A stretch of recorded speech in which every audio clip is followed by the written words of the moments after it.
Today's stories with a spark. Brazier from 8 p.m. weekdays on GB News.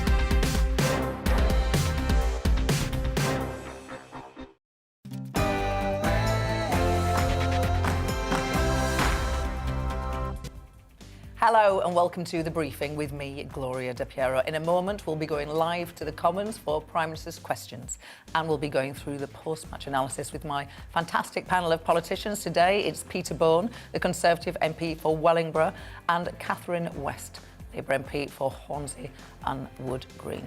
And please give me your political briefing and verdict on Prime Minister's question time. Send in your views and opinions by emailing gbviews@gbnews.uk or tweet me at gbnews.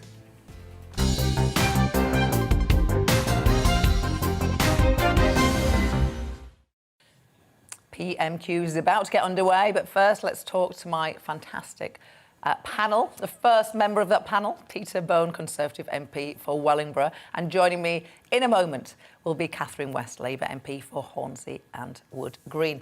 Peter Bone, thank you for coming to the studio today. What would you be asking if you had a Prime Minister's question? The biggest issue in my constituency is why are all these people fleeing France to come to England, and what you're going to do about it, Prime Minister? And, you know, we heard today that only 5 people have come across the channel, of the thousands and thousands have actually been returned. So there are plans, I understand, to process these people offshore in another country. Have we got that in place? When are we going to do it? We cannot carry on letting thousands of people come across the channel. That's really interesting that you raise that, because last week we had your colleague, Andrew Rosendale, on, and he said exactly the same thing. Are you really feeling it on the doorsteps and in your email inbox now? It is the biggest single issue. And if you think of Wellingborough, we're in the Midlands, we're nowhere near a coast or anything. Mind you, I've just heard that we're going to have economic migrants crossing here, being put in a nice hotel in Wellingborough. So that's not going to be popular with my constituents or me. You know, the government's got to get the grip with this. I know Priti Patel and I know the Immigration Minister, Tom Purskillop. We're going to return. The Prime Minister is on his feet. Let's go live to the Commons. Colleagues and others. In addition to my duties in this House, I shall have further such meetings later today. Jonathan Edwards. Diolch, Mr Speaker. The Prime Minister will be aware of the considerable public concern in relation to the impression that significant political donations can help acquire a peerage. The Honourable Member for Nahigan Nia will publish a bill later today which will prohibit large party donors from being nominated to the other place for a period of 5 years. Will he offer full government support to my honourable friend's efforts? Mr Speaker, I will study his proposals with care when the parties opposite commit to stop taking funds from the unions in order to control our policies.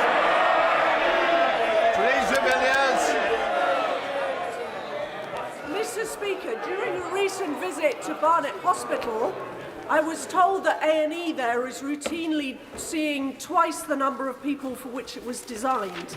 Thanks to the hard work of staff and big funding increases, the NHS is seeing more patients and delivering more tests, treatments and operation than at any time in its history. But what is the government doing to urgently assist the NHS to tackle spiralling demand for healthcare and a tough winter ahead? I thank my right honourable friend because over for what she does to represent her hospital, and I thank them, the NHS staff, for their amazing work that they're doing. We're supporting them by recruiting, as she knows, 50,000 more nurses, putting another £4.5 billion into the NHS over the rest of this financial year. And the best thing we can do to protect our NHS over this winter is everybody to come forward and get their booster vaccination. We now come to the Leader of the Opposition, Keir Starmer. Thank you, Mr Speaker. Trust matters, and after the last fortnight, the Prime Minister's got a lot of work to do. A central plank in this government's promise to the north of England is a Crossrail of the North, with at least an entirely new high-speed rail line between Manchester and Leeds. A Crossrail for the north, an entirely new line. That is the promise. It's already been made. So I don't want the Prime Minister fobbing off the House about waiting till tomorrow. he can say today, will he stick by that promise, yes or no? Prime Minister. He should wait and see what is going to be announced tomorrow, because we will produce a fantastic integrated rail plan. I'm not going to spoil it for them, Mr. Speaker. Why would I? We're going to produce a fantastic... Order. I expect the front bench to behave better than what it is doing at the moment. If you don't want to listen to the answer, let me know now. I do, and I cannot hear when you all shout together. We want better politics. I expect better politics from both sides. Let's show a little bit more decorum than we're seeing at the moment. Prime Minister.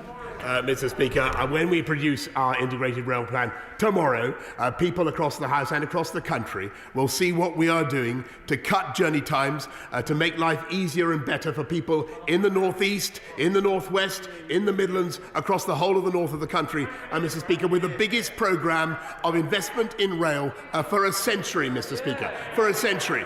And what we are doing, Mr. Speaker, is we are giving people in those communities the same access to commuter-type services that people in the southeast of this country have felt entitled to for more than a century. And that is going to be levelling up across the whole of the UK, Mr. Speaker. Keir Starmer. Well, Mr. Speaker, that was a lot of words. But it wasn't a yes. So that's one important promise to the North that he won't stand by. Let's look at another. In February this year, the Prime Minister told this House, I can certainly confirm that we are going to develop the eastern leg as well as the whole of HS2. The whole of HS2.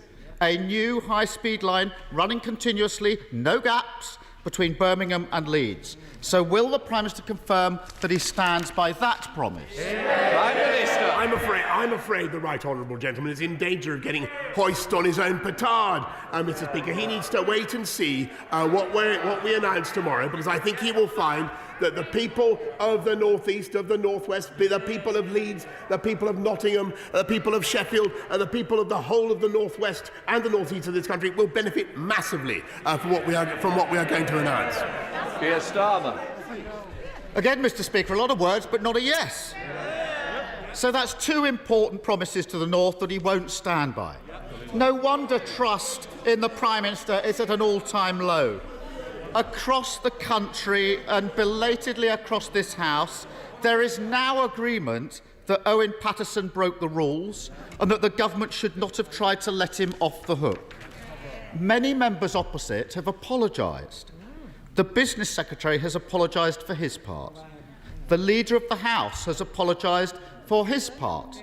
But they were following the Prime Minister's lead. So will he do the decent thing and just say sorry for trying to give the green light to corruption? Prime Minister. Mr. Speaker, yes, as I've said before, it certainly was a mistake to conflate the case of an individual member, no matter how sad, with the point of principle at stake. And we do need a cross-party approach on an appeals process. We also need, Mr. Speaker, a cross-party approach on the way forward, and that's why we've tabled the proposals that we have to take forward the report of the Independent Committee for Standards in Public Life of 2018 with those two key principles that everybody in this House should focus primarily and above all on their job here in this House, and secondly, that no one should exploit their position in order to advance the commercial interests of anybody else. That's our position, Mr. Speaker. We want to take forward those reforms. In the meantime, perhaps he could clear up from his proposals, whether he would continue to be able to take money as he did from Mishcon de Rea and other legal firms. Order. Prime Minister. As you know, and I do remind you, it's Prime Minister's questions, not Leader of the Opposition's questions. Keir Starmer. That's not an apology. Everybody else has apologised for him, but he won't apologise for himself. A coward, not a leader.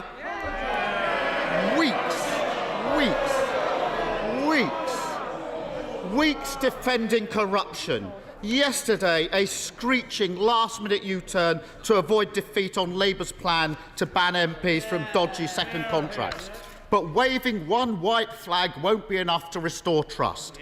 And there are plenty of opposition days to come. And we will not let the Prime Minister water down the proposals or pretend that it's job done.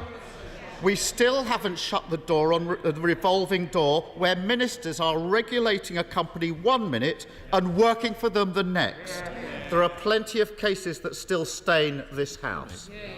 There are 2 simple steps to sorting it out: proper independence and powers for the Business Appointments Committee and banning these job swaps. Will the Prime Minister take those steps? Prime Minister. Mr. Speaker, I've called, as you know, and indeed you have called, Mr. Speaker, for a cross-party approach to this.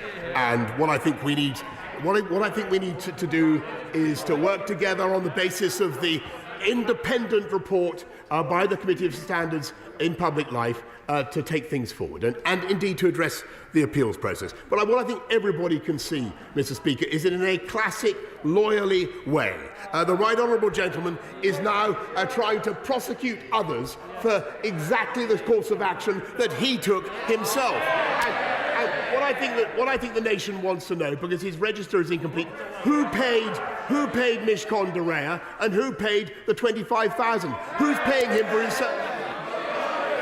Just a minute. Prime Minister, I don't want to fall out about it. I've made it very clear.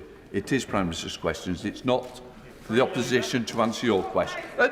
Whether we like it or not, those are the rules of the game that we're all into, and we play by the rules, don't we? And we respect this House, so let's respect the House. Keir Starmer. Mr. Speaker, that newfound commitment to upholding standards didn't last long. Mr. Speaker, here's the difference. When somebody in my party misbehaves, I kick them out. When somebody...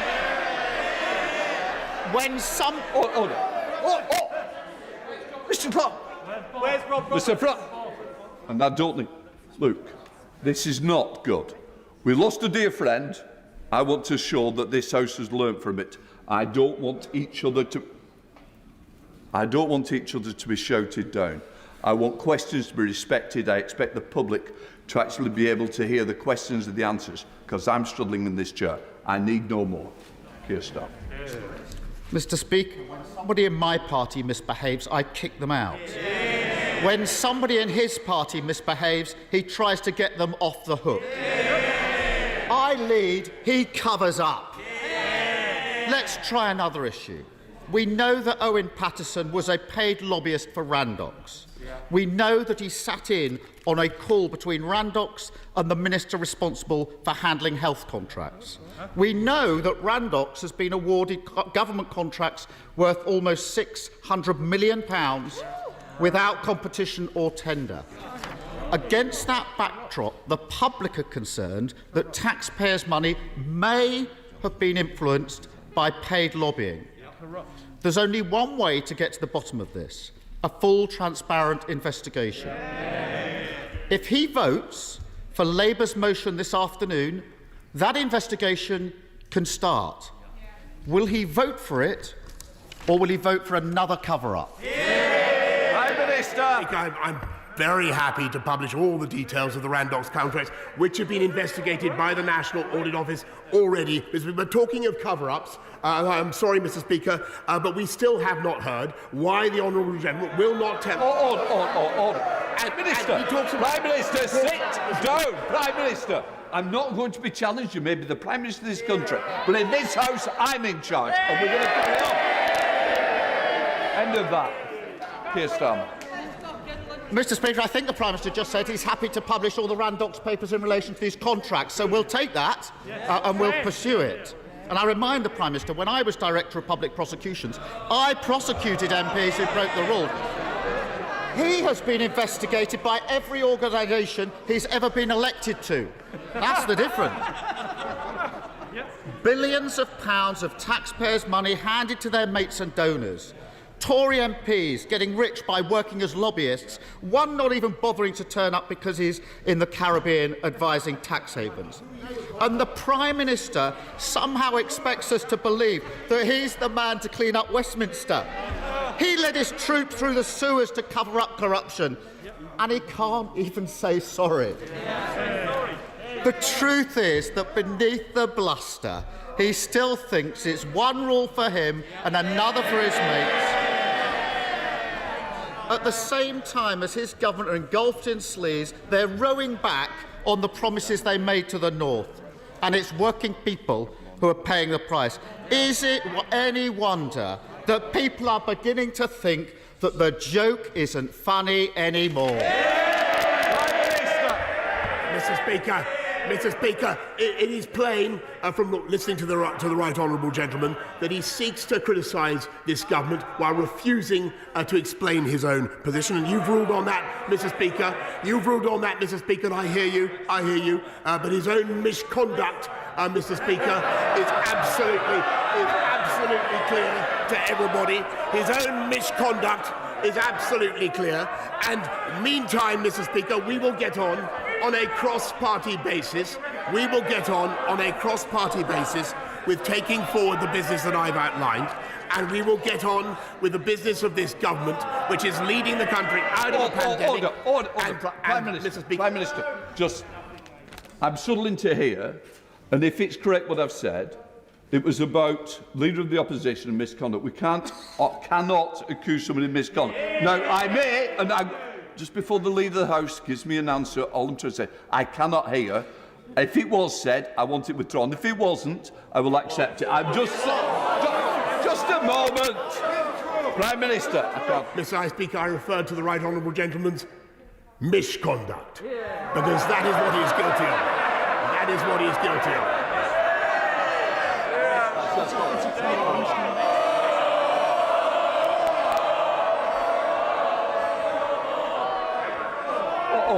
Order.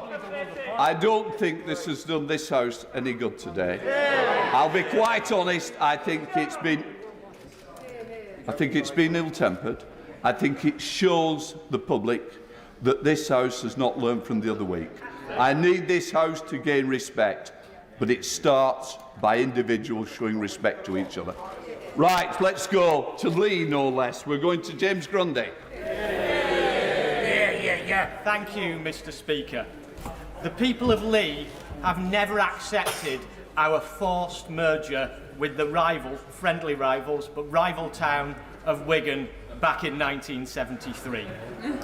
Could the Prime Minister tell me how we could escape the big government of Big Wigan by getting our own council back? Prime Minister. I thank my honourable friend, and I thank him for his campaign against local Labour government overtaxing and delivering inadequate services. The local boundary commission will look at the boundary reviews, but meantime I will support him in any way that I can. We now go to the Leader of the SNP in Blackford. Thank you, Mr. Speaker. You know, it used to always be said that the Tory MPs were behind the Prime Minister, but my goodness, look at the gaps on the third, fourth and fifth benches. Mr. Speaker, the rebellion has clearly started. Mr. Speaker, this Tory sleaze scandal has now been hitting the headline for the past 14 days. And yet, it's pretty obvious that the Prime Minister spent less than 10 minutes coming up with yesterday's half-hearted, half-baked and already half-botched proposals. These so-called reforms don't even scratch the surface. This sleaze scandal runs far, far deeper. Month after month, the public have witnessed scandal after scandal. Peerages handed to millionaire donors. VIP lanes gifted COVID contracts to Tory pals. Dodgy donations for luxury holidays and home renovations. The Prime Minister and his government have been up to their necks in sleaze. Can the Prime Minister tell us exactly which one of these scandals his proposals would have stopped? Minister. Mr. Speaker, I thank the humble crofter, as he refers to himself, for his question, and I would just say that what I think we can do is pursue a cross-party approach based on the report of the Independent Committee on Standards in Public Life, which has much of profit in it. And it says, amongst other things, that it's important that this House should be augmented with outside experience of the world. It's important that members of this House should have experience of the private sector, as he does. And I think on a cross-party basis, we should proceed with the couple of reforms that I've indicated. Ian Black. Thank you, Mr. Speaker. Of course, this is about Tory sleaze and Tory corruption. And the Prime Minister has basically admitted that not one of this government's sleaze scandals would have been stopped by his so-called plan. And perhaps we shouldn't be surprised, considering the Prime Minister has been at the rotten core of all these scandals. The trail of sleaze and scandal all leads back to the funding of the Conservative Party. Since 2010, Mr. Speaker, the Tory Party has made nine of its former treasurers members of the House of Lords. Every single one of them has something in common. They have handed over £3 million to the Prime Minister's party. That is the very definition of corruption. It is the public's definition of corruption. Will this government finally accept that this is corruption, or is the Prime Minister the only person in the country who is the brass neck to argue that it was all one big coincidence? Prime Minister. Mr. Speaker, I have to say that I won't comment on the missing £600,000 from the SNP's party accounts. But I do say, Mr. Speaker, in all sincerity and heeding what you've said earlier on, I think these constant attacks on the UK's levels of corruption and sleaze do a massive disservice to billions of people around the world who genuinely suffer from governments that are corrupt, who genuinely have no ability to scrutinise their MPs, Mr. Speaker. This is one of the cleanest democracies in the world, and people should be proud of it. Simon Baines.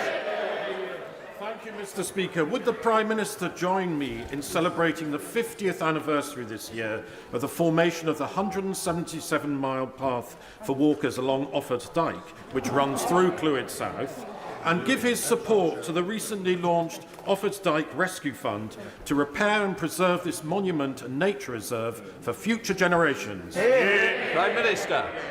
Mr. Speaker, I've had the good fortune to walk Offord Dyke very recently, and I'm delighted that English and Welsh organisations are working together to protect that fantastic national monument, and Historic England has committed to give almost £300,000 more to that great cause. And David. Mr. Speaker, ambulance response times are now the worst ever. People are waiting for ambulances longer than ever. And with A&Es in crisis, patients are stuck in ambulances outside hospital longer than ever. Waiting times aren't statistics, they are people. People often in great pain and in danger. So why is this government closing ambulance stations in parts of our country? Why is the West Midlands Ambulance Service closing up to 10 community ambulance stations in Rugby, Oswestry and Craven Arms? With this health crisis for our ambulance services and in our A&Es, injured, sick and elderly people are being hit. When will the Prime Minister deal with this health crisis? Prime Minister. Mr. Speaker, I appreciate that ambulance crews and ambulance services are doing an amazing job, particularly at this time of year, and I thank them for what they're doing. We are supporting them with more cash. Another £450 million was awarded to 120 trusts to upgrade their facilities. And as he knows, we're putting another £36 billion into dealing with the backlogs, which is fundamentally affecting the NHS so badly at the moment, through the levy that we've instituted, which I don't think he supported. Andrew Jones. Thank you, Mr. Speaker. Domestic heating accounts for 30% of UK carbon emissions, and I support the government's incentive scheme to replace the old gas boilers with environmentally friendly alternatives. But now we're building more homes than we have for many, many years. Can we build upon the success of COP26 and ask really what is the progress that is being made on the standards for new build homes to make sure that our new homes are fit for the future? Prime Minister. I thank my honourable friend. He's totally right to focus on the issue of future-proofing homes and making them low carbon. And by 2025, our future homes standard will ensure that new homes produce at least 75% fewer CO2 emissions. Fairness. Thank you, Mr. Speaker. Last week I visited a GP practice in my constituency of Sheffield, Brightside and Hillsborough and was horrified to hear about the amounts of abuse staff are currently experiencing. Their workloads are under extreme pressure and this is not helped by the Prime Minister making demands about appointments, whilst he has still failed on his manifesto pledge to recruit 6,000 more GPs. So, will the Prime Minister apologise for this broken promise to GPs and their staff who are on the front line working under ever-increasing pressure and depleted staffing resources? Prime Minister. Well, first of all, I want to thank GPs for everything that they're doing, particularly during the booster rollout. But what we're also doing is not just recruiting as many GPs as we can, but we have 10,000 more nurses this year than last year, 25,000 more healthcare professionals altogether. There are more people, Mr. Speaker, now working in the NHS than at any time in its history. And because of our investment, the extra 36 billion that we're putting in, there will be even more. And I'm afraid that the lady opposite voted against that investment. David Druid. Thank you very much, Mr. Speaker. Following on from COP26, can my right honourable friend confirm that maximising carbon capture and storage capacity across the whole United Kingdom is a priority for this government?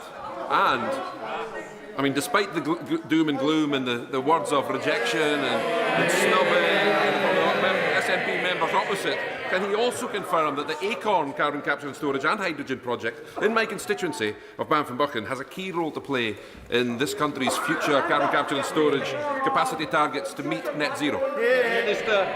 I thank my honourable friend, and he's quite right to champion carbon capture and storage, which has a great future in Scotland, in spite of all the gloom-stirring of the party opposite. The Scottish cluster remains on the reserve, and we will continue to study it, and we hope to bring it forward in due time. Murray Glendon. Thank you, Mr. Speaker. The River Tyne, with its world-renowned offshore and subsea sectors, has been repeatedly sidelined by this government, despite me and others constantly lobbying ministers for investment that would massively increase employment opportunities and help the UK's transition to net zero. However, Mr. Speaker, I'm very excited to see our voice is now being magnified by a new Tyne task force set up by the local authorities, the port, businesses and the combined authority. So will the Prime Minister, here and now, commit his government to work with us to realise the full potential of our great river? Prime Minister. I thank the honourable lady for her question, and she's absolutely right that the River Tyne is a massive economic asset for the whole of the North East. It has suffered from historic contamination, but we're going to work with the North East Local Enterprise Partnership to invest another £6 million to help develop clear plans for sustainable economic growth along the whole of the estuary. Henry Smith. Thank you, Mr. Speaker. Crawley constituency was one of the most negatively affected by the COVID-19 pandemic, but thanks to significant support from this government, we are seeing recovery, unemployment now beginning to come down, and we look to a confident future. In that vein, will my right honourable friend please look favourably on Crawley's Platinum Jubilee city status bid? Minister.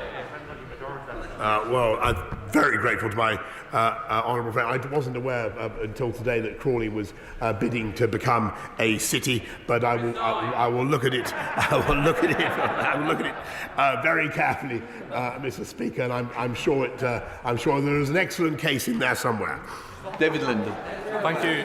Speaker, every year 100,000 babies are born premature or sick in the UK and admitted to neonatal intensive care units. The Prime Minister will be aware that today is World Prematurity Day. Now, there's cross-party agreement in this House to bring forward neonatal leave and pay. So rather than wait for a complex, controversial employment bill, will the Prime Minister bring alongside a standalone bill to legislate for this so that next World Prematurity Day the 100,000 babies and their parents don't have to choose between spending time in the hospital or unpaid leave from work? I thank the honourable gentleman. I know he's a passionate campaigner in this area, and one way or another, and I'll get back to him on the exact way, Mr. Speaker, we will legislate to allow parents of children in neonatal care to take extended leave, giving them more time during the most vulnerable and stressful days of their lives. Chris Larson. Thank you, Mr. Speaker. Further education colleges like Hotwood Hall in my Hayward and Middleton constituency will play an essential part in building back better. The team at Hotwood have supported over 8,000 learners on courses as diverse as small business management and animal management, as well as 6 new T-level courses. So, can I invite my right honourable friend to come and visit the inspirational team and the students at Hotwood Hall, and as a special treat, come and see Middleton's very own flamboyants and flamingos and our endangered potoroos. Prime Minister. I thank him for his kind invitation. I will certainly keep it in mind, and the government is absolutely committed to reforming technical education through new T-levels, and that's why we're investing a further 65 million to develop teacher retention and support and recruitment for teachers in FE. As for the potoroos in his area, I will bear that. Are they wild, Mr. Speaker? I will do my utmost to come and inspect them. Rebecca Longbailey. Thank you, Mr. Speaker. My constituent Laura told me that Remembrance Sunday hurts. It hurts because there have been no medals for her granddad's service and the thousands of men involved in nuclear weapons tests overseas between 1952 and 1991. It hurts because studies of such veterans have shown increased miscarriages, increased birth defects, and the same rate of genetic damage as clean-up workers at Chernobyl. And it hurts because the UK is the only nuclear power on earth who has denied recognition. So I ask the Prime Minister, will he recognise nuclear testing veterans today and agree to meet them? The Leader of the Opposition has.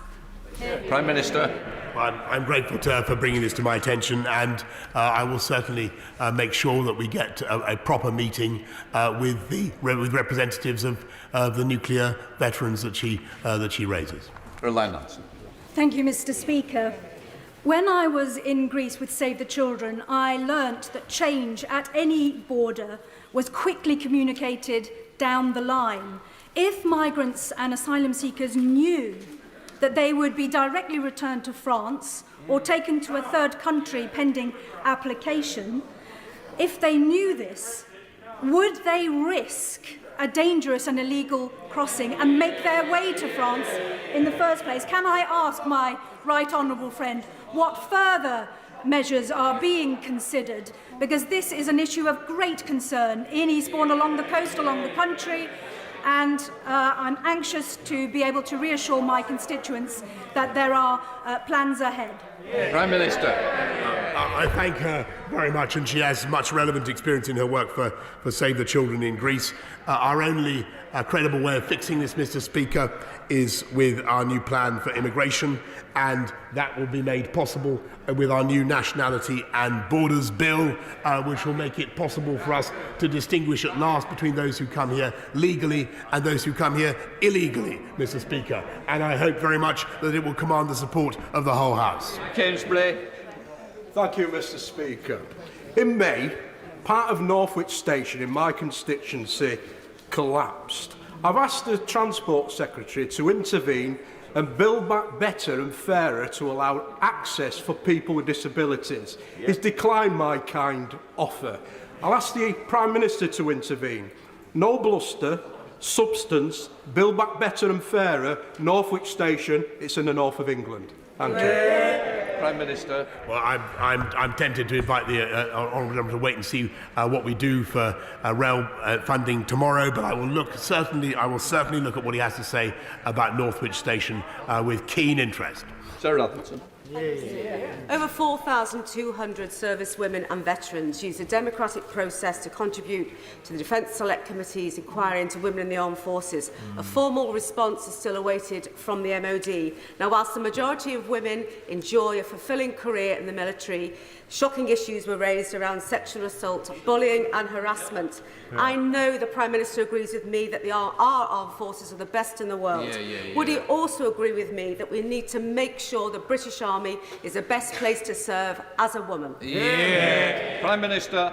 I thank my honourable friend, and she's campaigning on a very, very important issue. I think too often we find that our armed forces fail to provide the wonderful women in our armed forces with the support that they deserve, and that's why I'm pleased that my honourable friend, the Defence Secretary, has secured a parliamentary inquiry into this for the first time, and it's vital that we support and encourage women in our armed forces who make a massive difference to those services. Paisley. Thank you, Mr. Speaker. It has cost businesses in Northern Ireland the £850 million to date to operate the failed and suffocating protocol. Lord Frost is today in Belfast. When will the Prime Minister fix this by legitimately activating Article 16? Prime Minister. I thank the honourable gentleman, and I think the word I would fasten on in his question is legitimately. And there is no question that the use of Article 16, which after all has been done by the EU Commission to stop vaccines being exported to this country, is something that is perfectly legal and within the bounds of the protocol. Jane Hunt. Thank you very much, Mr. Speaker. I recently visited Humphrey Perkins School in beautiful Barrow-upon-Soar. The students asked me there, what is the government doing to engage children and students from all backgrounds to encourage them to aspire to become an MP and even the Prime Minister? Prime Minister. Speaker, I think what I would say to my honourable friend and her students is that nothing that is said or that takes place in this House, none of the argy-bargy, the repartee, the occasional abuse to which we subject each other, Mr. Speaker, should in any way deter anybody from seeking a career in politics, because it is a wonderful privilege, and we are all, Mr. Speaker, very lucky to be here. Sting Jardine. Thank you very much, Mr. Speaker. In my constituency of Edinburgh West, we are now finding numerous people coming to us with delays from DWP in pensions and benefits, to add to the delays that others are facing over passports and DVLA. Can the Prime Minister tell us, please, amongst the many jobs being done at the moment, who is making sure that the departments of government are running smoothly and quickly? Prime Minister. I thank her, and I think actually that the Department for Work and Pensions under my right honourable friend the Secretary of State has been a government that has performed outstanding service, performed miracles, and amongst the things that it has achieved, Mr. Speaker, is to help to get millions of people effectively back into employment in spite of all the difficulties that we have faced. We now have unemployment running at virtually record lows in spite of all the difficulties we face, we faced in this pandemic as we come out of furlough, and that is largely thanks to the work of the DWP. Of course, there is more that can be done, and that people can always up their game, Mr. Speaker, but I think that the DWP, the officials working in the DWP across the country, huge numbers of men and women, have done an outstanding job. Final question, Jake Murray. Mr. Speaker, in July 2019, between Manchester and Leeds, it was a commitment reaffirmed in our manifesto in November 2019, and last month reaffirmed in the Prime Minister's conference speech in Manchester. Were the voters of the North right to take the Prime Minister at his word? Prime Minister. Yes, Mr. Speaker, and they should wait and see what is unveiled tomorrow, where, Mr. Speaker, he may learn something to his advantage.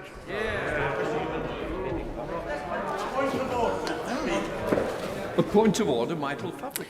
Prime Minister's question time wrapping up there. After the break, we'll have the analysis from my panel, Conservative MP for Wellingborough, Peter Bourne, and Labour MP for Hornsey and Wood Green, Catherine West. But first, the weather. It's time to remind ourselves there's always another winter. Canary Islands sponsors the weather. Hello again. For much of the UK, it's a much brighter day. Now, there are some showers around, particularly across the northwest, and they'll keep going in western Scotland through the rest of the day. But elsewhere, high pressure is toppling in. We've had a cold front crossing the country. That's brought the brighter skies and also bringing a slightly fresher feel. Notice the isobars fairly close together across the northern half of the UK, so it is breezy here. There are a few showers over northwest England, but they're fading away Most of the showers will be across central and western Scotland through the rest of the day. And even here, they'll tend to ease off a little later. Clouding over for Northern Ireland, but for the bulk of England and Wales, dry and bright with sunny spells. Temperatures, although not as high as recent days, still a little bit above average, particularly in the south. We could squeak up to 13 Celsius. Through this evening, we'll see some drizzly conditions push through Northern Ireland, and the rain peps up overnight across western and northern Scotland, turning into quite a soggy night here. The winds also continuing to strengthen. Further south, we'll have a lot of clouds, maybe a bit of drizzle over the hills of northwest England, but otherwise largely dry, and temperatures dropping down to single figures, but not especially cold. In fact, things turning milder steadily through Thursday morning.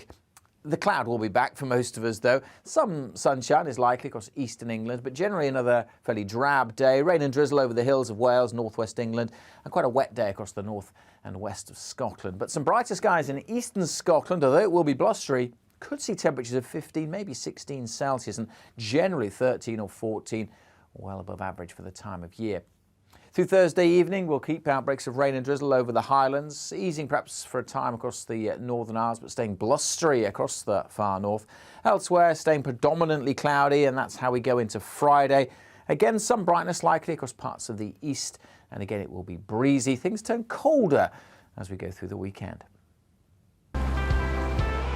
Canary Islands sponsors the weather.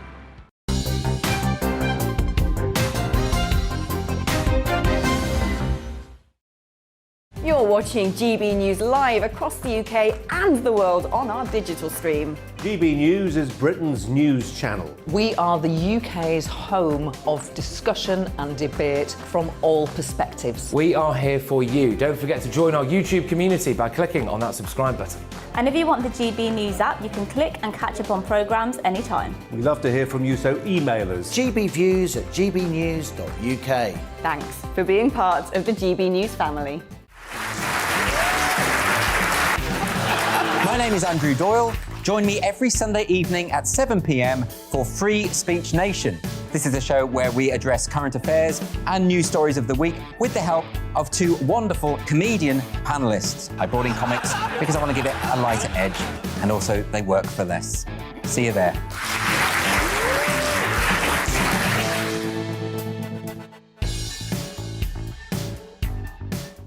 Join my show Farage, 7 p.m. till 8 p.m. Monday through Thursday, and there you will get opinion, analysis, debate, and I'll cover stories that nobody else dares to touch. And then for the last 15 minutes, talking pints. We're over a drink. We have a civilised conversation with someone. We very often disagree, but we do it in a grown-up way. Come and join me on Farage.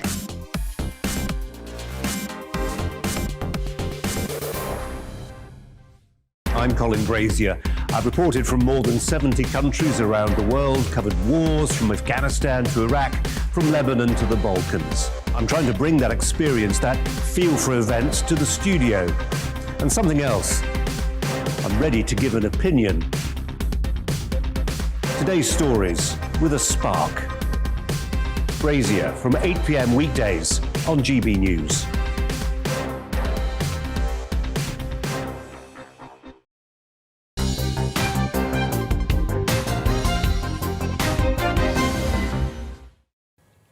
Welcome back. Well, PMQs has ended, and with me now to go through how it went are my fantastic panel, Conservative MP for Wellingborough, Peter Bourne, and Labour MP for Hornsey and Wood Green, Catherine West.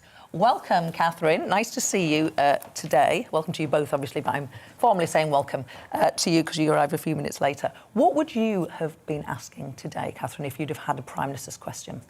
I mean, Gloria, the thing that's on my constituents' mind really is the fuel bills. I feel that going into the winter, this week is lovely and warm, it was sunny today in London, but I do feel people are worried about how they're going to pay their bills. Obviously, a lot of my constituents have missed out on the £20 uplift on universal credit, and so they're just increasingly worried about how they're going to pay for those fuel bills. Also, homes which tend not to be well insulated, often very drafty, and therefore all the heat is just going straight out of them. And I feel we could be doing much more, on insulation for the long term, but over this Christmas period, just trying to help people with their fuel bills. And just staying on that subject with you, Peter, the tax rises in April, inflation set to hit 5%. The Institute of Fiscal Studies have calculated this morning someone on average earnings will need a wage rise of over 7% to keep their living standards constant. That's a problem for you, isn't it? Well, it's a good question, because that, you know, if that would have been my second question today, because the economy and how we handle it as a government will determine our future. And as Bill Clinton once said, it's the economy stupid. And, you know, my constituents just get by, and increases in energy prices, it makes a big difference. So it's how the government deals with that that's hugely important. And I would have thought that would have been one of the leading issues debated today. And Peter, what was the standout question for you at today's Prime Well, Minister? I was going to say Caroline Ansell, because she's more or less asked the question that I wanted to ask. The Prime Minister gave a holding answer, which was saying, well, we have the Borders Bill coming back and that's going to solve the problem. Well, let's see if it does. It is coming back, and if the government does what it says it's going to do, that will be the right thing to do. But I think the jury's out on that at the moment. Mm. And on that point, last week we had a Conservative MP on who was concerned about the number of boat crossings and how difficult it was for the government to get a grip on it. And I'll put the same point to you as I put to Siobhan McDonough, who was in your seat last week. I reckon that if you ask the public who they most trust still, despite the arguable failures of Priti Patel to clamp down... Oh, surely not. ...that the Tories would still be more trusted than Labour when it comes to illegal immigration. 23,000 people have come across the Channel, and that's quite a lot of people. And it does feel as though the government hasn't got a grip sort of upstream of that. Because, I mean, what we would like to see is for the UK government to work more closely with the United Nations, because there's a lot of people in refugee camps who are waiting, and it seems that it would be much better to have proper settlement schemes with people who have been waiting a long time, rather than this rather shopping trolley approach to immigration. But I think that's just the kind of government that we've got at the moment. Not much planning, not much organisation, not much strategy. It's veering from one bit of the shopping aisle to another. So I think that's just the feeling that we have at the moment in the country, and I think that does apply to every single strand of government. No, I'm not going to let you get away with that, because the Borders Bill does deal. We want to have a proper system for asylum seekers to come to this country and be properly looked after and processed and granted leave to stay, if that's right. But I want the Labour Party to call out the French for allowing the people to make illegal crossing. These evil people smuggling gangs, who are the most evil people in the world. Why don't I hear from Labour's front bench? Why wasn't that brought up today? Look, the government needs to get its act together, and maybe this Borders Bill was doing, but I hear nothing from the opposition complaining about it. Well, my view is that if you read the papers, they're pretty sure, the journalists, that most people organising the people who are coming in unlawfully is basically through UK-based people smugglers. So I want to know why our police are not doing more. And in general, I think our police are a bit sort of flat-footed in terms of cracking down on this exploitation of human beings. And I think it's partly not enough police officers, and maybe they don't have... There must be the skill set, because then when it comes to, say, what's happened in Liverpool in the last week, they've been extremely quick and responsive. So why hasn't the Home Office directed them to get ahead of this and start doing some intercepting of telephones? Because this is an exploitation of human beings, which is a disgrace. And you both would agree on that. I think we should come back and have a separate programme on modern-day slavery. Right, okay, absolutely. You are on. Right, Peter, what a 2 weeks it has been for your party. The Prime Minister looks like he's sort of been bounced into action. Now, there was that very difficult vote 2 weeks ago to unsuspend Owen Paterson. You voted with the whip that day. Just tell me why. Because you don't always vote with first the of all, to suggest that I voted with the whip is outrageous slur on me. I sat down and thought about what was the best way to vote, and I thought about all three options: to vote with the government, or to vote against the government, or to abstain. The problem was, it wasn't, of course, letting Owen Paterson off. It was suspending until February the decision. There is a problem with the the system. There is not a right of appeal, but they shouldn't have put the two things in. I moved an amendment on that day, which was not selected by the Speaker. Okay. If that amendment had been selected, we would have dealt with Owen Paterson first, and either accepted his suspension or not, and then looked at the other thing. The government, whenever the government interferes with House business, they get it totally wrong. This is exactly what happened. Catherine. I couldn't agree more. This is about individual MPs voting for whatever the House has put forward. And you could tell that it wasn't going well because of the faces of the Tory MPs. But when, you know, Mr Rees-Mogg and when the Chief Whip were there trying to force people into the lobbies, I think that's when it all fell apart, really, because we should be trusting the people that we've put forward, chaired by Chris Bryant, who's done a great job in the last few weeks and is very fair. Also has time to write books. Is that? But I say that not because there's anything wrong or because I'm suggesting it reduces his ability to be a great MP for the Rhondda. I'm not, but this is where it gets murky, isn't it? Well, there's a difference between writing a book or being a nurse or being a doctor and keeping up your practice and accepting money from a company, being on their payroll and going to meet ministers and discussing how that company can increase its profits when you are on their payroll, which is what Mr Paterson did. And I think that's the bit that we want to take out, that being paid to make the case for a private company that's completely different from working a shift in accident and emergency or even working in a law case. And but Catherine, isn't that exactly what happened, though? Mr Paterson was found to be doing something that was wrong against the rules, and he was punished. So it doesn't seem to me that the system was wrong there. It seemed that the fact that the government got involved was wrong. Yes. So I think we come down to a simple question. Do we want our MPs to be full-time and do nothing else, or don't we?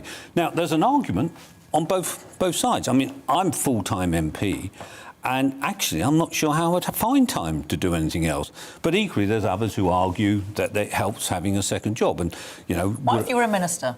Now, good question, that, because I think all ministers are going to have to resign.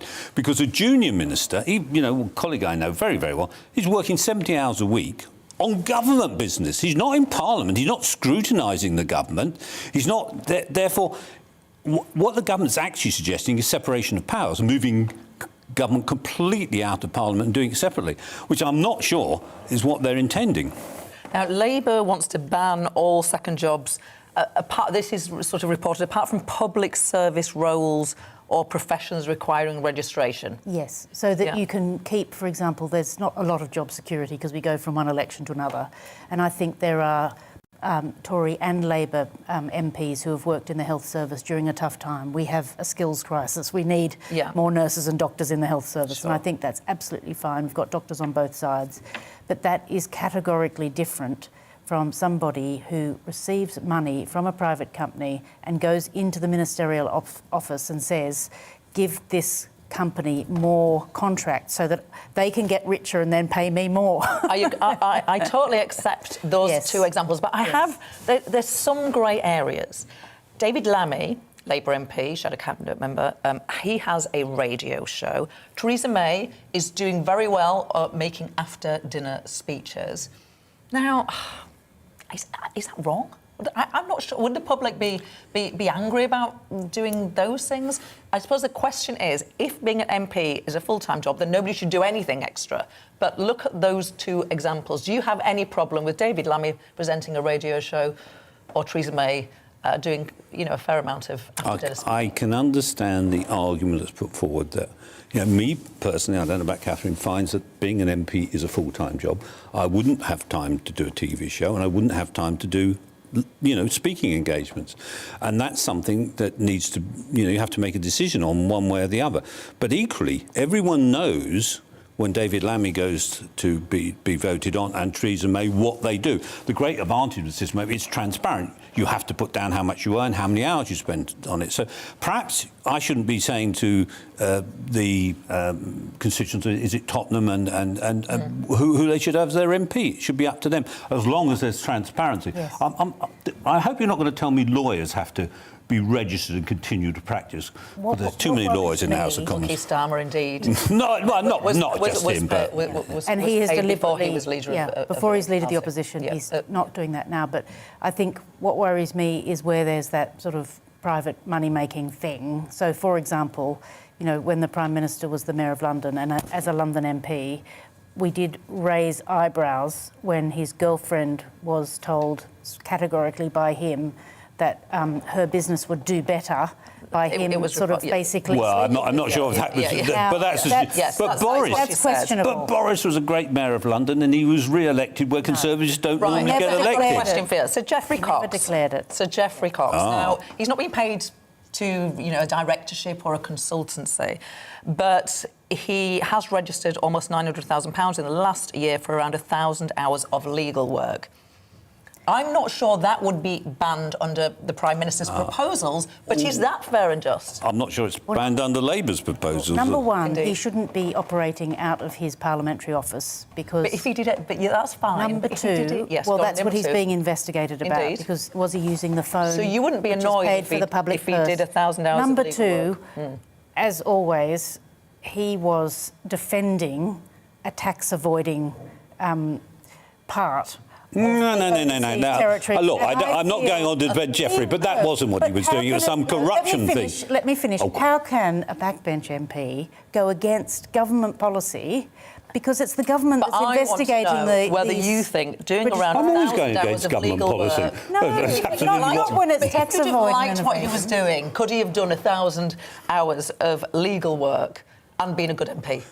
Well, the question is, this is everyone talks about this at every election in his constituency, and he's getting returned with a bigger and bigger majority. So perhaps it's not me to tell who the electorates in his seat should vote for. We are running out of time. I've so enjoyed having you with us. I hope you'll both come back. I think you make quite a good duo. Just finally, how are you going to vote today? Will you be voting with it to ban second jobs, tighten up the I will rules? listen to the debate and make my mind up. I know I've been told how to vote, but that might not be the way I vote. Watch that space. You have been watching The Briefing PMQs with me, Gloria DiPiero. The show is back every weekday from noon. Up next, it's On the Money with Liam Halligan. Then Liam and I will be with you together between 2 and 3. We'll be talking about whether MPs should be able to do any second jobs, what is acceptable. We'd love to get you involved in that debate. I am going to leave you now, though, with your weather forecast. Thank you very much for being with us today. It's time to remind ourselves there's always another winter. Canary Islands sponsors the weather. Hello again. For much of the UK, it's a much brighter day. Now, there are some showers around, particularly across the northwest, and they'll keep going in western Scotland through the rest of the day. But elsewhere, high pressure is toppling in. We've had a cold front crossing the country. That's brought the brighter skies and also bringing a slightly fresher feel. Notice the isobars fairly close together across the northern half of the UK, so it is breezy here. There are a few showers over northwest England, but they're fading away. Most of the showers will be across central and western Scotland through the rest of the day. And even here, they'll tend to ease off a little later. Clouding over for Northern Ireland, but for the bulk of England and Wales, dry and bright with sunny spells. And temperatures, although not as high as recent days, still a little bit above average, particularly in the south. We could squeak up to 13 Celsius.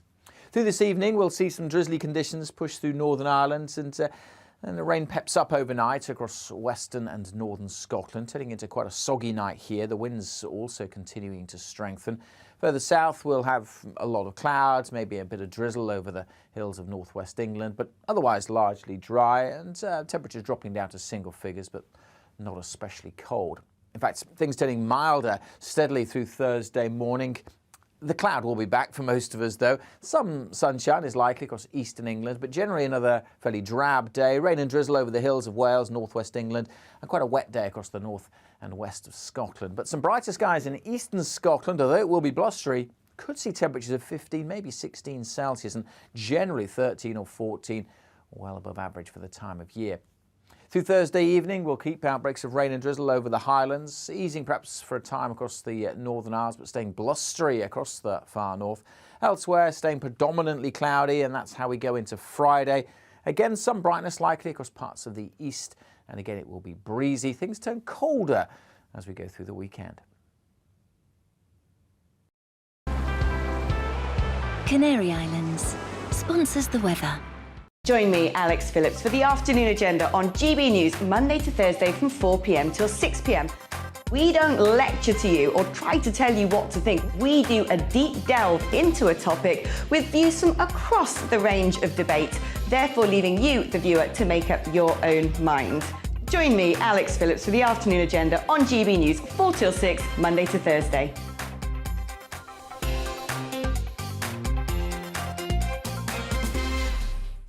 You're watching GB News live across the UK and the world on our digital stream. GB News is Britain's news channel. We are the UK's home of discussion and debate from all perspectives. We are here for you. Don't forget to join our YouTube community by clicking on that subscribe button.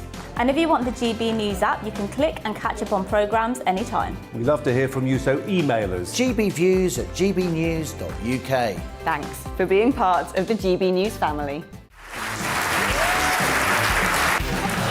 My name is Andrew Doyle. Join me every Sunday evening at 7 p.m. for Free Speech Nation. This is a show where we address current affairs and news stories of the week with the help of two wonderful comedian panellists. I brought in comics because I want to give it a lighter edge, and also they work for less. See you there.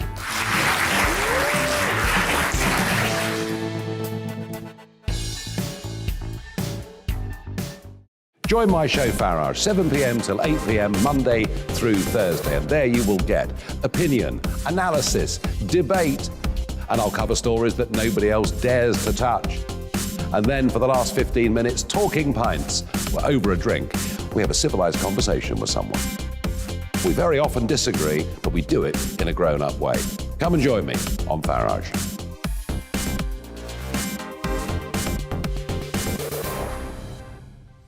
I'm Colin Brazier. I've reported from more than 70 countries around the world, covered wars from Afghanistan to Iraq, from Lebanon to the Balkans. I'm trying to bring that experience, that feel for events, to the studio. And something else, I'm ready to give an opinion. Today's stories with a spark. Brazier from 8 p.m. weekdays on GB News.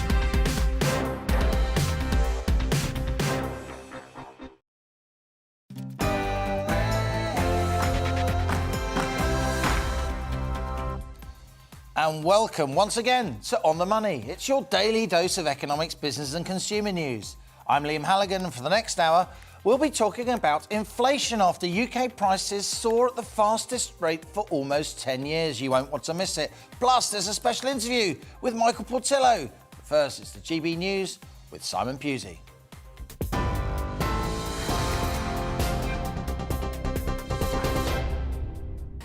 Thank you, Liam. This is your news at 1 o'clock. MPs are now debating whether they should be banned from taking paid consultancy work ahead of a Commons vote. The Prime Minister says he supports the ban, but has called for two alterations to the Code of Conduct. The first would put reasonable limits on MPs' outside work. The second would bar MPs from being paid to be a parliamentary strategist, advisor or consultant. Labour claims the government has watered down its own proposals, effectively making the ban non-binding. Speaking at Prime Minister's questions, Sir Keir Starmer accused Boris Johnson of being unable to apologise for the Owen Paterson scandal. When somebody in my party misbehaves, I kick them out. When somebody in his party misbehaves, he tries to get them off the hook. Police have confirmed the Liverpool bomber began making purchases in April for Sunday's attack outside a maternity hospital. Ahmad al-Sway al-Min was born in Iraq, and officers say he had episodes of mental illness. He reportedly arrived in the UK from the Middle East in 2014 and had an application for asylum rejected. The Home Secretary, Priti Patel, says Britain's dysfunctional system meant he was able to remain in the country. 9 Insulate Britain activists have been jailed for breaching a High Court injunction that prevents the group's road blockages. The maximum sentence that's been handed to a protester is 6 months. The activists told judges they do not have the funds to pay their share of the legal costs. The High Court has so far issued 5 injunctions banning road blocking protests on the M25, around Dover Port and on major London roads. Insulate Britain activist Tracy Manahan spoke outside the Royal Courts of Justice after the sentencing, criticising the government. Your government has now chosen to act, and it's chosen to imprison us rather than meet the demand. By imprisoning us, the government shows its cowardice. They would rather lock up pensioners than insulate their homes. They would rather lock up teachers than create thousands of proper jobs. They would rather lock up young people than take practical steps to reduce our emissions. The new Yorkshire County Cricket chairman says Azim Rafiq's testimony about alleged racism in cricket must lead to real change. Lord Kamlesh Patel praised his courage as the cricketer appeared before MPs to discuss allegations of institutional racism at Yorkshire. The former player says his treatment was inhuman. An earlier investigation by Yorkshire concluded Azim Rafiq was a victim of racial harassment and bullying, but no one was disciplined. Former England cricketer Monty Panesar told GB News that the revelations could encourage more players past and present to come forward. The cost of living has surged to its highest rate in almost 10 years. New data reveals that inflation rose to 4.2% in October, mainly due to rising fuel and energy costs. The cost of transport, gas and electricity bills all climbed, meaning the Consumer Price Index measure of inflation is now more than double the Bank of England's target. The bank has said it may have to increase interest rates in the coming months to tackle the problem. Amazon says it will stop accepting Visa credit card payments in the UK from January of next year. The online retailer has emailed customers saying Visa credit cards will no longer be accepted due to the high fees Visa charges for processing credit card transactions. Customers will still be able to use debit cards, including Visa, and non-Visa credit cards. And the Queen has held her first official face-to-face engagement since missing the Remembrance Sunday service. She held an audience with General Sir Nick Carter, the Chief of the Defence Staff at Windsor Castle. The Queen, who's 95, had been following advice by doctors to rest. And finally, the winners of the Guinness World Records Day 2021 have been revealed. Ashley Watson, a gymnast from Leeds, broke his own record when he completed a 6-metre flip as part of the annual celebrations. Other winners include Tyler Phillips from the US, who won the most consecutive cars jumped over on a pogo stick, and Jiang Shuang from China, who secured the fastest time to pull a car 50 metres walking on his hands. Good effort. You're right up to date. I'll bring you the latest headlines in around half an hour. Now let's return to On the Money with Liam.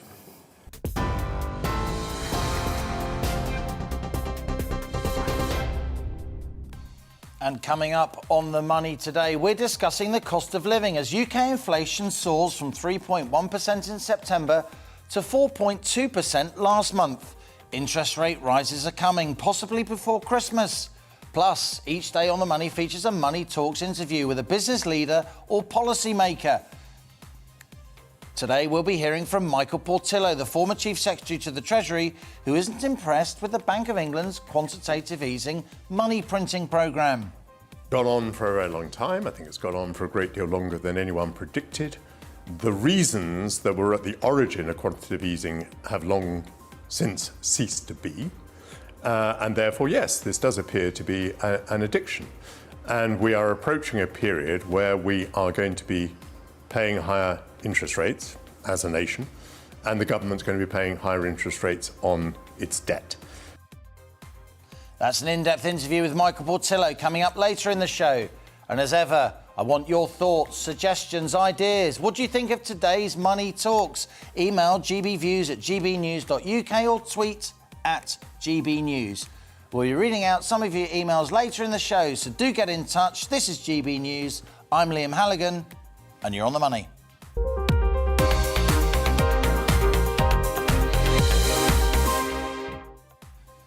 Now, inflation hit 4.2% in October, with prices rising at their fastest pace since October 2011, up from 3% the month before. UK inflation's forecast to hit its highest rates in a decade. Supply chain disruptions, rising energy prices and a tight labour market have pushed the cost of consumer goods sharply higher.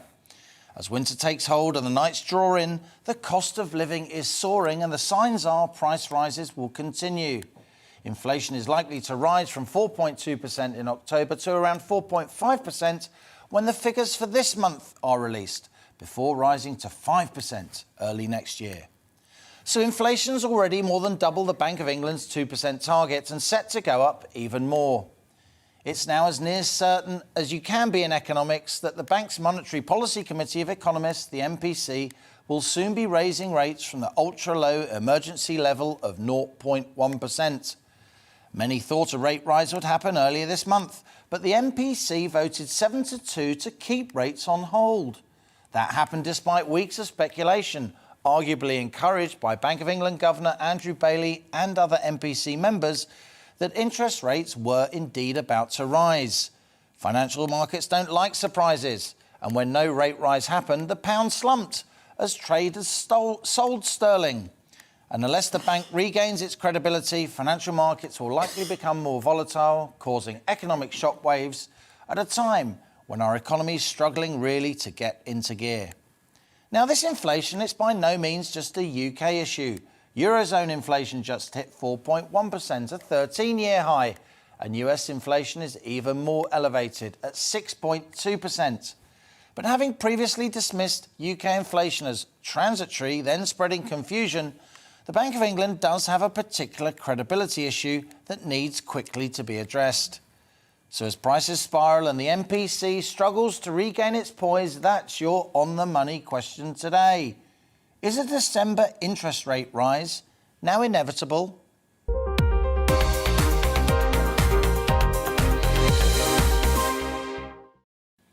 As ever on the money, we have grown-up discussions with people who really know their stuff. And a jam-packed panel today. We have the editor-in-chief at Money Week and contributing editor to the Financial Times, no less. That's Merryn Somerset-Webb. Good to have you with us, Merryn. And in the studio, I'm delighted to be joined by Catherine McBride, fellow at the Centre for Brexit Policy, Jasmine Birtles, founder of MoneyMagpie.com, and Paul Sedgwick, founder of Frank Investments. Money Talk regulars, each and every one of them. Merryn, let's go to you first. What will Money Week be saying? It's a very influential magazine about the need or otherwise for an interest rate rise before Christmas. We will be saying that the Bank of England made a serious mistake by not raising rates last time round, and they don't really have a choice but to do something this time round. I mean, you simply cannot have inflation this far ahead of target without taking some positive and obvious action. I mean, we're not talking about a little bit over target here. We're talking about very significantly over target. You know, we can continue to say, well, maybe it's transient, maybe it won't last, maybe it's just energy, maybe it's just food, maybe it's just this, whatever. You can't keep going with making excuses for it and doing nothing about it, because once you get inflation to this level, inflation expectations start to rise. People feel it in their shopping every day. They feel it in their energy bills. They start looking for higher wages, and it begins to get embedded. So I think we would say there is absolutely no choice but for the Bank of England to raise rates as soon as they can. The bread and butter of Money Week, Merryn, of course, the paper, the magazine, the weekly magazine you edit, is looking at financial markets, looking at things like yield curves and futures markets and trying to work out what's going on. It was clear that financial markets were following the lead of the Bank of England governor and other policymakers by thinking rates were going to rise. What do you think happened, Merryn, inside the Bank of England that meant the MPC voted 7-2 earlier this month to keep rates on hold? Well, I think it is fair to say that this is complicated. It is complicated. We've got all the confusions of COVID. We've got the ongoing disinflationary effects of new and exciting technologies we've seen coming through. Those disinflationary effects don't just disappear. But on top of that, we have all the weird stuff that's happened around COVID. Who knows how long high energy prices go on for? We weren't certain about what was going to happen with everyone coming off furlough into October, etc. So there were perfectly good reasons to hold back. I don't think it was enough, but I can understand why some people might have thought that it was enough. But come to today, and you can see that we put on, 160,000 jobs in October, regardless of people coming off furlough. So it was a mistake to be worried about that. And that has come through. We're still seeing fairly hefty rises in wages with and without bonuses. So, there is at this point, last time you could have said, well, maybe it wasn't the stupidest thing in the world. I disagree with the decision, but I can see how it could have happened. But next time round, it's going to be pretty impossible for them not to do something very proactive. And when I say very proactive, what I mean is a tiny little rise in rates. And whatever that rise is, it's not going to make any difference to, the negative rates people are receiving on their savings accounts or anything like that. It's not going to do much for people, but we really need a sign from the Bank of England that they understand what the problem is here. Not the stupidest thing ever to keep rates on hold, but strong words from Mary. Yeah. Do you agree with her? Yeah, I do. And we said this, a few weeks ago when they didn't put the rates up. I was very surprised. I was also surprised that they didn't scale back